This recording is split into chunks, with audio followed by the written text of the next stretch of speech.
هیڅ شک نشته هند ډېر زیات تاریخي کلی دی لکه هغه زاړه اثار خو په نظر نه راځي چې کوم د اسکندر اعظم د وخت و اسکندر اعظم په دې لار باندې تګ راتګ کړی دی درې شعري مجموعې مې چاپ نه نو ته خو نثر هم ډېر ښه لیکې ته صرف شعري مجموعه نه ما افسانې هم لیکلي دي او مضمونونه مې هم لیکلي دي نثر کې مې وخت ښه کافي خو دا دی چې لکه هغې له مې کتابي شکل مې نه دی ورکړی علمیې دي د ټولو نه غټه علمیه زمونږ دا ده ټول نه غټه خو د موږ په نصاب کې پښتو نشته د پښتو نه د هغې نه علاوه مونږ خپله هم خواري نه ده کړې مونږ په خپل کورونو کې ماحول نه دی جوړ کړی بلکې دا د احساس کمترۍ نښې دي ته پروګرامونه کې دا اوري بالکل ریګولر باقاعدګۍ سره مشورې هم راکوي ته ورته غزل خپل وې بالکل ورته وایم په خوښه دې کړې ده که د دوی په خوښه دې نه د ټولو په خوښه مې کړې ده نه الله الرحمن الرحیم زما ډېرو قدرمنو عزتمنو سپېڅلو غښتلو ویاړلو پښتنو افغانانو رونو او خویندو زه یم ستاسو باچاجي ستاسو صابر شاه صابر ستاسو په غږ یور وایس ټي وي لندن کې د پښتونخوا غږ شاملوم ملګرو راغلی یم یو ډېر تاریخي کلي ته نن کلی دی یو وخت کې 2000 یا 2500 کاله مخکې د دې ټولې پښتونخوا لوی مرکز و او روایتونه دا رنګ دي چې دا د سکندر اعظم مرکز هم پاتې شوی دی د صوابع هند دا ډېر تاریخي کلی دی او رښتیا خبره دا ده چې زمونږ د نصاب په کتابونو کې هم د شهباز ګړې او د هند بیا او ډېر ذکر راځي په هند کې لوی شخصیاتو کلی دی دا خو د شخصیاتو کلی دی او تاسو ته پته ده چې دې خواوشا د پښتو د ګریمر یو لوی نوم پانیني هم دې علاقو کې ژوند کړی دی او د ټولو نه لویه خبره دا ده چې دا د پښتو نه ډک کلی دی د حجرو کلی دی د جرګو کلی دی د مرکو کلی دی او که تاسو ته یاد شي نو دا یو دور د مشران به پیژني د سرفراز خان مجسټریټ کړی دا هغه سرفراز خانو کم سرفراز خان بچې د پیښور په بازارونو کې ګرځېدو او چې خلکو باندې به جرمانې لګولې نو خلکو که چا باندې به 500 جرمانه ولګوله ګران فروشو باندې نو چې هغه به ورته چې یاره جي دا لږه ډېره ده ده ورته ښځه 500 نه 1000 هغه به ورته بیا مینت وکړو چې دا ډېره ده به ورته چې ښځه 1000 نه 2000 او دا ذخیراندوزانو خلاف به د لوی کار کولو د دې هلکانو دا چې کم ماډرن هلکان دي د دې د پیچکي به یې نه کټ کول او ډېر لوی رول دی معاشرې د اصلاح دپاره د سرفراز خان و د دې نه علاوه د هند کې زمونږ یو ډېر معتبر شاعر او ادیب او د پاکستان ټلویزیون سره تړلی لوی نوم اعلی تعلیم یافته وکیل عبداللطیف سیماب صاحب کلی هم دی او عبداللطیف سیماب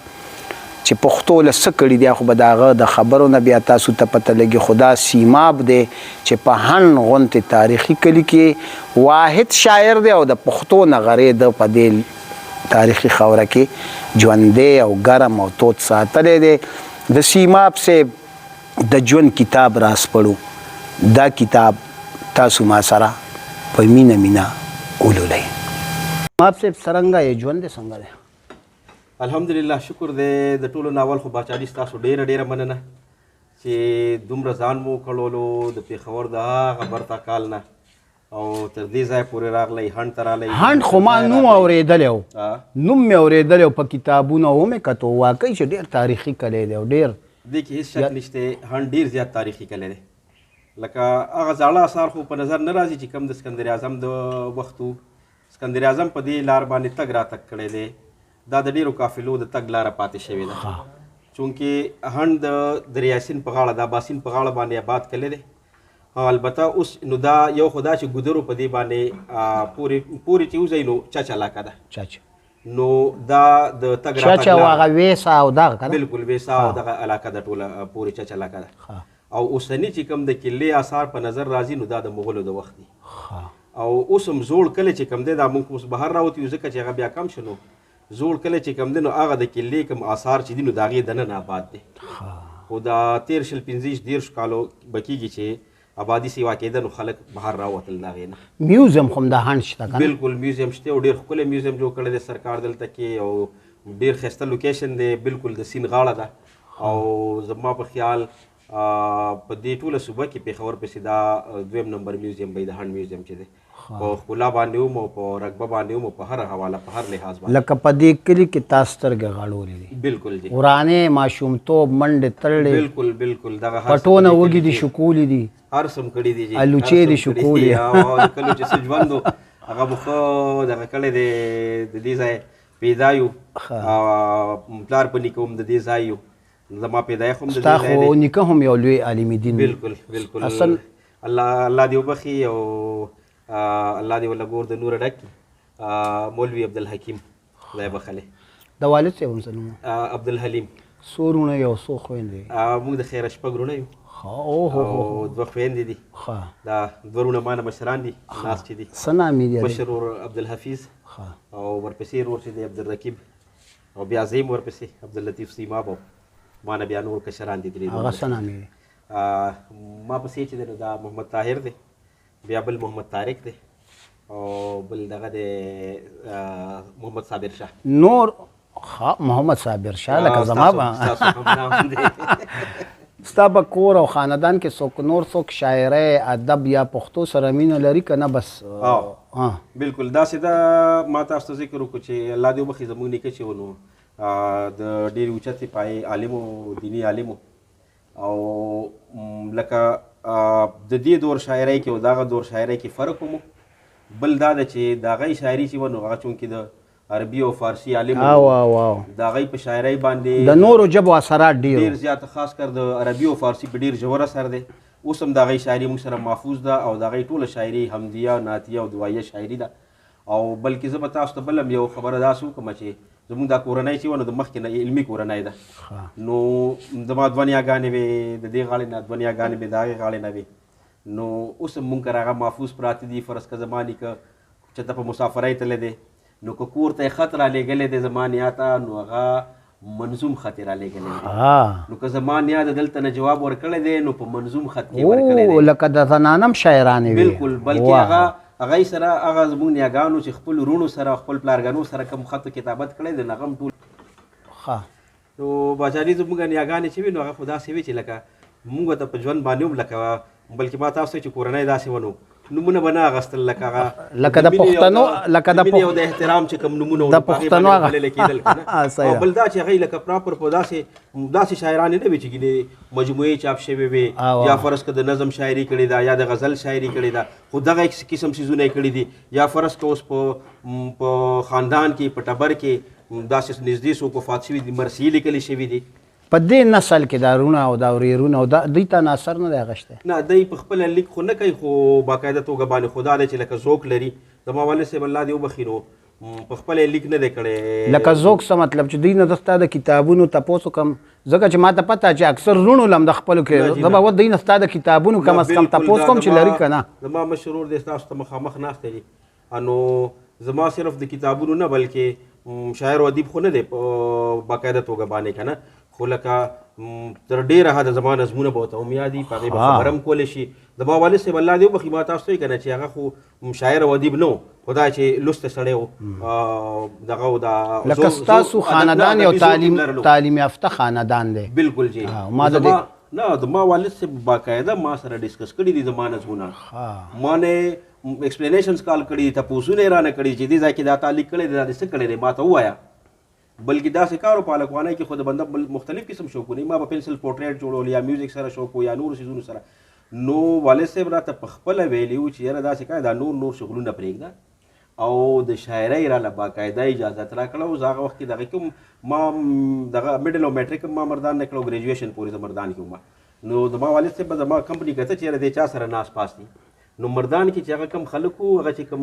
هغه وخت دغه و د زلمي یا ځوانانو نو هغه دغه خلک محمد سعید او غمګین مایارې او فضل رحمان صابر صاحب او دغه او مشرانو کې چې و پیر ګوهر صاحب او قمر رئیس صاحب الله دې وبخي اندیش صاحب او اقبال صاحب دا ماته والد صاحب میمرې شفق او اسرار د تورو زما والد صاحب دای سره پیژنګلوم وه دلته صحابای کې چې زموږ کوم لیکوال ملګري دي نور الامین یوسفزی صاحب شو، عزیز مانیروال شو، انور مانیروال شو، زما د والد صاحب هغه مونږ پورې دلته کې تګ راتګ کولو، نو والد صاحب به مو سره ناسته پاسته هم وه. په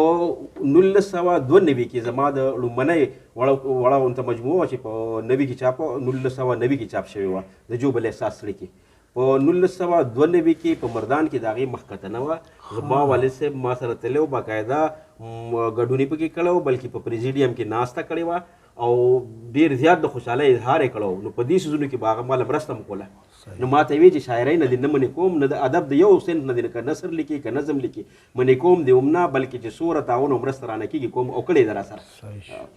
کتابونه دې چاپ دي؟ تر دا ساعته 3 شعري مجموعې مې چاپ دي. نه نو ته خو نثر هم ډېر ښه لیکي، ته صرف شعري مجموعه؟ نه، ما افسانې هم لیکلي دي او مضمونونه مې هم لیکلي دي. نثر کې مې وخت ښه کافي، خو دا دی چې لکه هغې له مې کتابي شکل مې نه دی ورکړی. څه نامې دي کتابونه؟ لومړنی چې و نو هغه د ژوبل احساس لیکي په 1990 کې چاپ و. دویم په 1999 کې کوم چاپ و نو هغه د لمر په چینارو نو. او دریم چې دی نو په 2014 کې دا د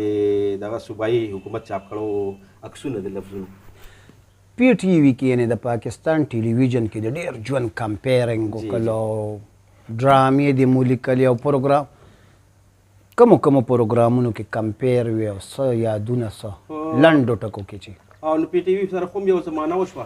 ما خو شروع د دغه نه کړې وه بي جي وایس نه، پسې پرده آواز به چې کوم ډاکومنټریز کې او مختلفو پروګرامونو کې، بیا د هغې نه پس کمپیرنګ او سکرپټ رایټنګ پی ټي وي له تر ډېرې زمانې پورې کمپیرنګ مې مختلف قسم پروګرامونو کې کړی دی. هغه ثقافتي پروګرامونو دپاره مې هم کړی دی، خو زیات تر چې ونو هغه ادبي پروګرامونو او هسې خو ډېر ښه پروګرامونو ښې سلسلې پکې شوي، خو یو دوه سلسلې داسې وې چې هغه زما به هم یاد دي او چې چا کتلي دي یا کتونکي هغه بیا دغه کېږي ریپیټ کېږي د پی ټي وي نیشنل نه وخت نو هغه به د کتونکو به هم تر ډېره وخته پورې یاد ځکه وي چې هغې کې موږ سره هغه یو سلسله وه د وړانګې په نوم باندې او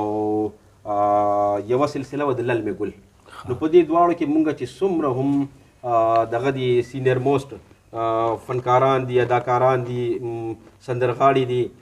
شاعران ادیبان دي، کمپوزران او دا نعتخوانان، موږ هغې کې موږ څوک هم نه وو پرېښي. لکه شاعرانو کې که تاسو ته یو څو نومونه واخلم، اکثر پکې وفات دي، الله دې ولې جنتونه ورکړي. نه هغه نومونه راته مه اخله، دا راته وایه چې دغه وخت د دور د پی ټي وي کم پروډیوسرانو دا راته وایه. ما خو مختلفو پروډیوسرانو بلکې ډېرو سره کارونه کړي دي که نه، خو دغه سلسلې څه چې وي نو دا زه چې دا اوسنی یادوم نو دغه سره ابراهیم کمال سره الله دې وبخي شریف خان او نواب خان صاحب سره مې هم کړي دي، مجید الله خلیل صاحب سره، بیا تقریبا ټول پروډیوسران سره مې. محب الله شوق هم د ټي وي یو لوی نوم و، هېڅ شک پکې نشته. فاروق مومند هم و، بالکل فاروق حفظ الحق کاکا خیل و، حفظ الحق کاکا خیل صاحب سره، عبدالکریم هوتي صاحب سره، ټولو سره مې کار کړی دی. صحیح.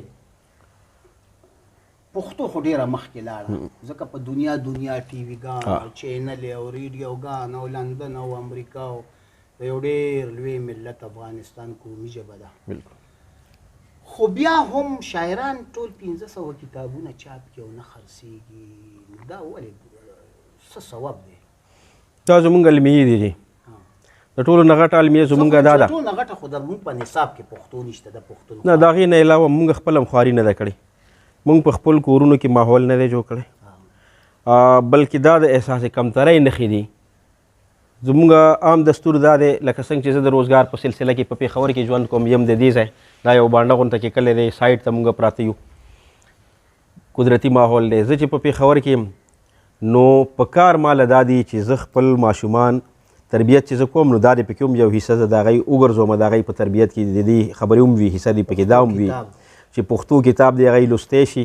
پښتو دی هغوی لوستی شي، پښتو دی هغوی لیکلی شي، پښتو دی هغوی ویلی شي. داسې کار وشو. زما مشره دغه د ماشومه ده، نو ټول زما ماشومان د پېښور پیدا دي، ولته لوی شوي دي. څو بچي دي؟ 4 بچي دي د خیره، هلکان جنکۍ دي. نو هغه مشره چې ده نو هغه ما وله مور ته ووی چې اله وړه وه، ما وی دې سره به اردو نه وایي، هندکو به نه وایي، انګریزي به نه وایي، بله ژبه به نه وایي، خالصه پښتو. مونږ چې په کور کې په کومه ژبه کې یو بل سره خبرې کوو دی به صرف هغه ژبه. نو ما ورته وی چې دا اوس درنګ لا به سکول ته نه ځي، پېښور کې مونږ اوسېږو، دا چې چم ګاونډ کې لوبو لوځي ماشومانو سره، نو دا به هندکو هم زده کړي. دا چې سکول ته شروع شي نو ما مور ته ویل چې ستا او زما د اردو په لهجه کې به فرق وي دی به نی دا چې 2 جماعته وایي نو زمونږ وخت بدل دا به انګریزي فرفر سره وایي فلوئنټلی به ویلی شي انګریزي هماغسې وشو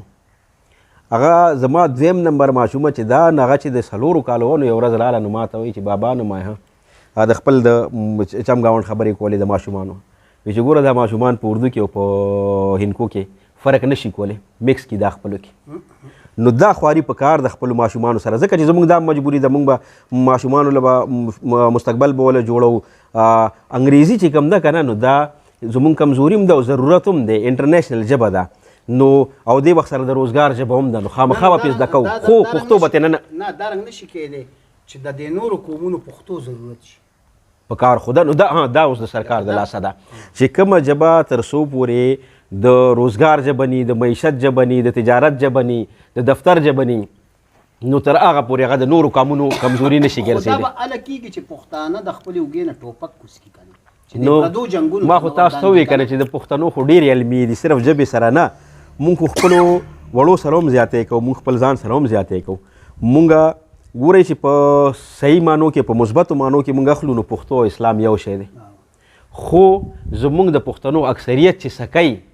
نو هغه پښتو او هغه اسلام بیا یو نه دي هغه د یو بل متضاد روان دي دواړه مونږ د پښتو غلط رسمونه راخلو ښه رسم و رواج د پښتو چې کوم دی هغه مونږ په شا پرېښوده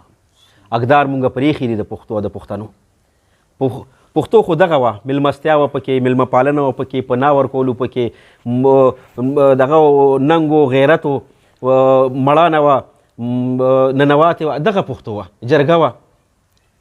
اوس وګورئ تاسو د هغې هر څه مونږ شکلونه روان نه کړل خراب مو نه کړل د هغې هر څه نو د هغې مونږ بیا دغه کېږو سفر کېږو مونږ کړی ولګیایو په خپل ژوند کې نو په کار دا دی خو خبره هغه د پښتو ژبې له چې راشي نو دا د مور او پلار دغه په کار دی دا فرض دی چې د خپلو بچو تربیت کوي زه چې خپل ماشوم ته انګریزي ښیم نو ښیم به ورته اردو به ورته ښیم کالو کې انګریزي ورته ښایو او په 6 ورځو کې پښتو زده کېږي نه ورته ښایو بله خبره ده تاسو ته کوم که زه خپل ماشوم ته دا نور ژبې خو به هغه هسې هم زده کوي چې هغه سکول ته ځي کالج ته ځي یونیورسټي ته ځي نو خامخا به زده کوي نو زه ترېنه دا یو اضافي شی دی یو ټیلنټ دی نو ولې ترېنه خپله ژبه ترې نه ولې پاتې کړم دا خو هغې ته بیا څوک نه ښیي هلته که نه په سکولونو کې خو په پرایویټ سکولونو کې خو چاټونه لګېلي پوسټر لګېدلي چې په اردو کې او په پښتو کې په خبرو باندې پابندي ده په انګریزي کې به کوئ نو چې دا زموږ مجبوري ده او معاشره داسې ده نو زه په کور کې خو ته خولی شم که زموږ مشرانې زنانه ما تاسو ته وختي ذکر وکړو د نیاګانو مې وکړو د خپلې مور چې درته زه وایم اکیډمیک ایجوکیشن نشته کوالیفیکیشن نشته جنت الفردوس او نور نه ما ته وګورئ زه تاسو ته یم اجې نو زما مور لکه داسې لوستې نه ده سکول ته نه ده تللی کالج ته نه ده تللی خو بالله کتابونه یې لوستي دي زه اوس هم چې اخبار راوړم د الف نه تر یې پورې ولولي که د اردو اخبار هم راوړم تلاوت کوي د قرآن پاک بل ته ښودنه کولی شي شاګردان ورسره پاتې شوي دي دا څه دغه کورنۍ تربیت اکیډمیک ایجوکیشن نو خو کورنۍ تربیت خو که نه او هغه خلکو خوارۍ هم کولې هغه میندو خوارۍ هم کولې دغه زده کړې هم کړي دي دغه ښودنې هم کړي دي د بچو تربیت هم کړی دی اوسنۍ میندې نشي کولی نو اوسنۍ میندې نورې تربیت نشي کولی نو دغه به څه وکړي خپله ژبه به ورته څه وښیي خپل دود دستور به ورته څه وښیي د میندو نه په خپله پاتې دی اوسنی نسل چې کم دی هغوی نه په خپله پاتې دی بچو ته به څه وښیي کلی ته څومره وخت پس راځي سیماب صاحب که نه کلی درنه پېښور خوړلی پاتې کړی کله خو زه کس دنه مدن هم نه پرېږدم په شعوري توګه باندې ما کله نه دی پرېښی خپل ماشومان مې هم کلي سره ان ټچ ساتلی دي چې د دی دی هغه رابطه وي ما تاسو ته وختي په لاره چې راتلو نو ما ذکر وکړو چې زما ماشومانو له ما دا کړی دی چې هغوی ته ما خپل کلی خپل خپلوان خپلې رشتې دا د هغوی په مازغو کې ما پاخه کړي دي هغوی چې کلي ته راځي د ښار نه نو لکه چې اختر له راځي ممي ډېډي والا دي نه بابا والا دي بابا کاکا والا دي کور ودانې د تاسو د پښتو په دغه کې لاس وس کوي نو هغه خدای ایجوکیټډ ماستر یې کړی دی ایجوکیټډ خدا خو سم راته وایي بیا دا رونو نه دی تاسو نه لاس امداد نه کوي خدا دې چې زما په وجه باندې تر څه حده پورې دلچسپي لري او پوهېږي په شعر و شاعرۍ باندې پوهېږي په تر اورېدو تر حده په لوستو پروګرامونه کې دا اوري بالکل ریګولر باقاعدګۍ سره مشورې هم راکوي ته ورته غزل خپل وې بالکل ورته وایم په خوښه دې کړې ده که د دوی په خوښه دې نه د ټولو په خوښه مې کړې ده د ټولو په خوښه د مشرانو نه د مشرانو په خوښه باندې او ته هغې ته غزلې وې بالکل نه ترنم کې دی نه ترنم کې خو ما زه ترنم کې اسم ترې مشاعرو کې مو کارانو غزل ویلي تا خو بالکل بالکل تا چری په ترنم کې غزل ویلي نه ترنم کې مې نه دی ویلي بس د وخت نه تحت اللفظ کې وایم په مشاعرو کې هم تا ته وسیم چې ترنم کې وایا نو چرې مې کوشش نه کړې کوم نو سینه چې هغه دور بدرنګ لګي چې بیا تاسو وایي چې نه تحت اللفظ کې خو ته وایې غزل وایې ها د یو ډېر زوړ غزل څو شعرونه درته داسې وګڼئ چې لکه هغه د لومړني دور هغه چې و که نه چې او چونکې په کلي کې مې یو د کلي ماحول هم دی نو هغه کلیوال ټچ به مې پکې هغه الفاظ به مې پکې د کلو زمونږ چې کوم دغه دی چې بوزغلې پکې د مینې خوندور دی بوزغلې پکې د مینې خوندور دی په سینه مې چا راښکلی غاښور دی بوزغلې پکې د مینې خوندور دی په سینه مې چا راښکلی غاښور دی او په ما هر ساعت بغیر لتا محشر دی په ما هر ساعت بغیر لتا محشر دی چا ویل چې ژوند د جمی مازیګر دی په ما هر ساعت بغیر لتا محشر دی چا ویل چې ژوند د جمی مازیګر دی او دا خو ستا سترګې دي زړه راله پرې باسي دا خو ستا سترګې دي زړه راله پرې باسي ګینې نور خدای په هر چا زورور دی او زین غاړم خو له ما راښکلی کېږي زین غاړم خو له ما راښکلی کېږي زما ذات خو د غریب د لور صادر دی زین غاړم خو له ما راښکلی کېږي زما ذات خو د غریب د لور صادر دی او یو نظر کائنات را لتس نس کړي یو نظر کائنات را لتس نس کړي د پښتو زوی دی یو د خو لښکر دی او سیابخته دی چې ستا نه لرې لاړو سیابخته دی چې ستا نه لرې لاړو هر چې تا ورته نږدې دی بختور دی او شوګیرې را سره ټولې یارانې کړي خو یو خوب دی چې له ما نه مرور دی شوګیرې را سره ټولې یارانې کړي خو یو خوب دی چې له ما نه مرور دی او راشه بیا مې پورې کړی لاس په کر دی راشه بیا مې پورې کړی لاس په کر دی زما فکر د ښکلا کروندګر دی دا خو مطلب ثاني ده او کاش که لاره ته خطا شي یو څوک راشي کاش که لاره ته خطا شي یو څوک راشي ځکه ما پرېښ اخلاص د زړګي ور دی او یاد کاش که لاره ته خطا شي یو څوک راشي ځکه ما پرېښ خلاص د زړګي ور دی او شعر دی چې یا د یار د دنګې غاړې تصور دی یا د یار د دنګې غاړې تصور دی یا د غره ویښ کې چینې سره نختر دی او د دردونو یو لښکر ورپسې راغی د دردونو یو لښکر ورپسې راغی د یادونو پل دې څومره بختور دی او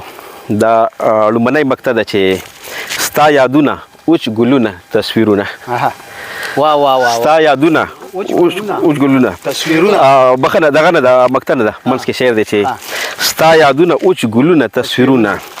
بیا مې غوښتې د هجران شپې له اشر دی ستا یادونه تصویرونه اوچ ګلونه بیا مې غوښتې د هجران شپې له اشر دی او دا لومړنی مقطع ده چې زنګېدلي قدمونه په لار اخلي زنګېدلي قدمونه په لار اخلي په سیماب د لیونو سترګو اثر دی او مننه او مقطع ثاني ده چې لکه لوی دریاب وړه شانې کوزه کې لکه لوی دریاب وړه شانې کوزه کې د سیماب زړه کې ښایست د بحر بر دی ډېره مننه محترمانو عزتمنو ملګرو دا د تاریخي کلي هنډ زمون ډېر ښه شاعر ډېر ښه لیکوال او ډېر اعلی تعلیم یافته شاعر عبداللطیف سیماب صاحب ډېرې خوږې خبرې ورنه وشولې او د هغه خاندان هم موجود و او ډېرې بې تکلفه خبرې ورسره وشولې دا تاسو زما په شا چې وینئ دا تاریخي کلیوالې علاقې دي او د دې کلیوالو علاقو یو خپله مزه ده زه راغلی یم سحر راغلی یم د دې ځي په د درمنونو باندې ګرځم او دا بوساړې او دا درمنونه او دا لوړې جوړې او پولې او پټي او دا ټولو نه اهم دا د سیند نو دا یو ښایسته علاقه ده او ښایسته علاقه کې به سیماب صاحب دومره ښایسته شاعري خامخا کوي. زه تاسو ته یو خواست کوم که تر اوسه یور وایس ټي وي لندن تاسو نوي سبسکرایب کړئ نو ملګرو دا ټي وي خامخا ځکه سبسکرایب کوي چې تاسو وینئ چې مونږ معیاري پروګرامونه تاسو ته وړاندې کوو. زه چې چېرته حقدار لیکوال وي که هغلته کې 100 میله مزل وي او که 200 میله مزل وي ورځو ورپسې او د هغه د ژوند کتاب راسپړو. په لندن کې دا پښتانه ناست دي د پښتو خدمت کوي نو د دوی دا ټي وي خامخا سبسکرایب کوي. د پښتونخوا غږ خپرونه لایک کوي. اوس خپل کوربه خپل باچاجي صابر شاه صابر لا اجازت ورکوي. دلوي الله پامان.